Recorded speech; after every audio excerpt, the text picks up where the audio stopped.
Hello everyone, this is Vishali. I really welcome all of you on my YouTube channel. Guys, इस video में हम बात करने वाले हैं NCLEX के ऊपर।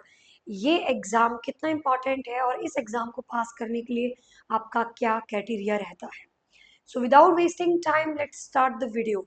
सबसे पहले मैं आप लोगों को ये बता दूं कि जो NCLEX एग्ज़ाम है ये पर्टिकुलरली नर्सिंग बेस्ड एग्ज़ाम है। इस एग्ज़ाम को देने के लिए आपके पास जो क्वालिफिकेशन है वो BSc नर्सिंग या फिर GNM होनी चाहिए।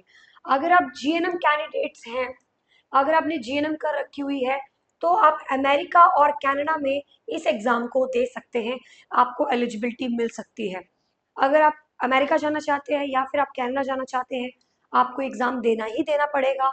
और अगर आप GNM कैंडिडेट हैं तो आपको जो एलिजिबिलिटी है वो अमेरिका से लेनी पड़ती है ताकि आप अपना NCLEX दे सकें। इस NCLEX को प्रिपेयर करने के लिए आपको 5 to 6 मंथ चाहिए है। 5 से 6 महीने के अंदर आप इस एग्ज़ाम को प्रिपेयर कर सकते हैं। इस एग्ज़ाम की प्रिपरेशन के लिए हम लोग आपको 5 to 6 मंथ जो है वो फुल ऑनलाइन कोर्स प्रोवाइड करते हैं, जिसके साथ हम आपको Monday to Friday every day live sessions देते हैं, जिनकी जो ड्यूरेशन होती है वो लगभग 1 से 1.5 घंटे की होती है और सब्जेक्ट बाय वन सब्जेक्ट को कवर किया जाता है और हर सब्जेक्ट खत्म होने के बाद उसके MCQs करवाए जाते हैं। सो फॉर एग्जाम्पल अगर हम आपको गायनी करवा रहे हैं, अगर हम आपको OBG करवा रहे हैं तो OBG खत्म होने के बाद हम आपका लेंगे टेस्ट। इस OBG की जो ड्यूरेशन होगी वो आपकी लगभग 15 से 20 दिन की होगी। 15 to 20 डेज के अंदर आपकी जो गायनी है उसे कवर किया जाएगा, फिर आपका टेस्ट लिया जाएगा। फॉर एग्जाम्पल अगला जो हमारा सब्जेक्ट है वो पीडिया है, इसे कवर किया जाएगा और इसी प्रकार से इसका टेस्ट होगा। ये लगातार चलता रहेगा जब तक आपका पूरा का पूरा नर्सिंग का सिलेबस कंप्लीट नहीं हो जाता है, लगभग 3 to 4 मंथ के अंदर। देन आफ्टर जब आप इस एग्जाम को प्रिपेयर कर लेते हैं, अब आप इस एग्जाम को कनाडा, अमेरिका एंड आपके कनाडा, अमेरिका एंड ऑस्ट्रेलिया, इन तीनों कंट्रीज में इस एग्जाम को दे सकते हैं। गाइज इस एग्जाम को देने से पहले आपको मेक श्योर करना है कि आप MCQs के जरूर प्रैक्टिस करके जाएं, बिकॉज ये पूरा का पूरा जो एग्जाम है ये थ्योरी बेस्ड नहीं है, ये कम्प्लीटली प्रैक्टिकल बेस्ड है। थ्योरी आपको मदद करती है, ग्रिप बनाती है, आपका बैकअप अच्छा करती है ताकि आपका जो दिमाग है वो क्रिटिकल थिंकिंग कर सके। इसीलिए आपको ध्यान रखना है कि MCQs को सॉल्व किए बिना आपको पेपर देने नहीं जाना है, बिकॉज ये जो एग्जाम रहता है ये लगभग 1 क्वेश्चन से लेकर 140 150 क्वेश्चंस आपको उस कंप्यूटर स्क्रीन पे दिखते हैं और अब आपको लगातार नॉन स्टॉप क्वेश्चंस के आंसर्स देने होते हैं।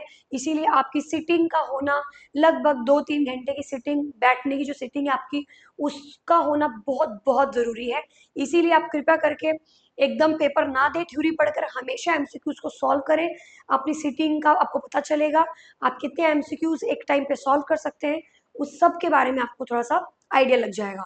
So if you want to clear this exam, you have to make sure that you have learned and revised and learned all the basics thoroughly of all the subjects, full 4 to 5 month and then 1 month for MCQs। 1 महीना आपको सिर्फ और सिर्फ MCQs के लिए देना है, जिसमें आप आर्चर सॉल्व कर सकते हो, वूट कैंप सॉल्व कर सकते हो, यू वर्ल्ड सॉल्व कर सकते हो। अगर आपको ये बहुत कॉस्टली एप्लीकेशंस लगते हैं तो आप लिपनकॉट, सॉन्डर्स, मोस्बी के जो क्वेश्चन आंसर सीरीज होती है उन्हें भी आप सॉल्व कर सकते हैं। हमने बहुत सारे ऐसे सीरीज यूट्यूब पे फ्री ऑफ कॉस्ट अपलोड कर रखे हुए डे 1 से, अगर आप स्टार्ट करते हैं तो आपको वो भी बहुत ज़्यादा हेल्प करेंगे। सो गाइज, जैसे कि मैंने आपको बताया कि आपका अमेरिका, कनाडा एंड ऑस्ट्रेलिया, इन तीनों कंट्रीज में आपका NCLEX जो है वैलिड है। अब आप अपना NCLEX पढ़ चुके हैं, आपने बहुत अच्छे से तैयारी कर ली है, आप अमेरिका के लिए जा सकते हैं, आप कनाडा के लिए जा सकते हैं, आप ऑस्ट्रेलिया के लिए जा सकते हैं। इन तीनों कंट्रीज में ये एग्जाम वैलिड है। बस आपको ध्यान ये रखना है कि कौन सी कंट्री में एग्जाम पिक के लिए पिक करना है, वो आपका कॉल है। तो इसीलिए इन तीनों में से कौन सी कंट्री, आप किस कंट्री में जाना चाहते हैं, ये आपका डिसीजन है। आपको बहुत ही ज़्यादा वाइजली डिसाइड करना है कि किस कंट्री में आपको जाना है, उसी कंट्री का जो है वो आपको NCLEX देना होगा। वैसे तो ये कॉमन एग्जाम रहता है, तीनों कंट्रीज में वैलिड रहता है, तो आपको अलग अलग NCLEX देने की जरूरत नहीं है। एक ही NCLEX जो है वो आपका इन तीनों कंट्रीज के लिए वैलिड होता है। इस एग्जाम की अगर बात की जाए तो क्वेश्चंस के जो पैटर्न्स होते हैं वो साटा आते हैं और कई बार हमें सिनेरियो बेस्ड क्वेश्चंस भी देखने को मिलते हैं, जिसमें आपको पूरी एक पीडीएफ होगी, not in the PDF format but like a slides. उन स्लाइड्स के अंदर आपको प्रॉपरली पूरा पूरा पेशेंट का डाटा मिलेगा। For example introduction, current situation, assessment part, background part, recommendations part, इन सब पार्ट्स के बेसिस पे फिर आपको नीचे एमसीक्यूज देखने को मिलेंगे। उन एमसीक्यूज को आपको सॉल्व करना होता है। सो गाइज आई होप आपको एनक्लेक्स के बारे में थोड़ी सी क्लैरिटी मिली होगी, बट स्टिल अगर आप जानना चाहते हैं, कुछ और इन्फॉर्मेशन आपको चाहिए इन एग्जाम्स को लेके, आप हमें मैसेज कर सकते हैं 9717686983 9717686983 पे आप हमें कॉल कर सकते हैं।